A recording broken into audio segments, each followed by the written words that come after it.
Thyroid নিয়ে কিছু কথা। আমি নিজেও একজন থাইরয়েডের রোগী।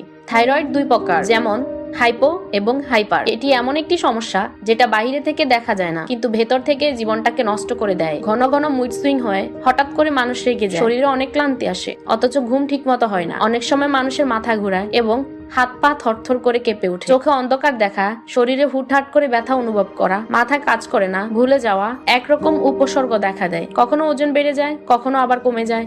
খাওয়ার অভ্যাসেও পরিবর্তন আসে, চুল পড়ে, ত্বক শুকিয়ে যায়। কিন্তু সবাই ভাবে হয়তো মানুষ নিজের যত্ন নেয় না, মন খারাপ থাকে, কিছুতেই আনন্দ লাগে না। কিন্তু কেউ এটা ভাবে না যে হরমোনাল ইমব্যালেন্সের কারণেও হতে পারে। অন্যরা ভাবে অলস, অথচ প্রতিদিন নিজের শরীরের বিরুদ্ধে কতটা লড়াই করে চলতে হয়। যাদের থাইরয়েডের সমস্যা নেই সেই মানুষগুলা সামাজিকভাবে বুঝতে চায় না বা বুঝতে পারে না যে এটা কতটা কষ্টদায়ক। তারা ভাবে হাঁটা চলা, খাওয়া দাওয়া সবই তো ঠিকঠাক আছে, তোমার কষ্ট কিসের, কম খাও বেশি হাঁটো সব ঠিক হয়ে যাবে। এরা জানে না যে হাইপোথাইরয়েডিজমে মেটাবলিজম স্লো হয়ে যায়, ঘুমের চক্র নষ্ট হয়ে যায়, এমনকি মনের শক্তিও কমে যায়। এটা ঠিক যে বাইরে থেকে মানুষ না বুঝলেও হাজার হাজার মানুষ এই অবস্থার মধ্যে দিয়ে যাচ্ছে। উল্লেখ্য, বিশ্বের উন্নত দেশগুলোতে থাইরয়েড রোগী যে পরিবারে থাকে, পরিবারের সদস্যদের নিয়ে কাউন্সিলিং করা হয়। রোগীর সাথে কেমন আচরণ করলে তারা স্বাভাবিক থাকবে সেই বিষয়ে পরামর্শ দেওয়া হয়। কি খেতে পারবে, কি খেতে পারবে না। অথচ আমাদের বাঙালি বেশিরভাগ পরিবারই এই মুড সুইং বা ডিপ্রেশনকে ঢং বলে চালিয়ে দেয়। মানুষ না জেনে নানান ভাবে জাজ করে। এর জন্য রোগীর আশেপাশের শুভাকাঙ্ক্ষী পরিবার পরিজনদের সবার সচেতন হওয়া অত্যন্ত জরুরি।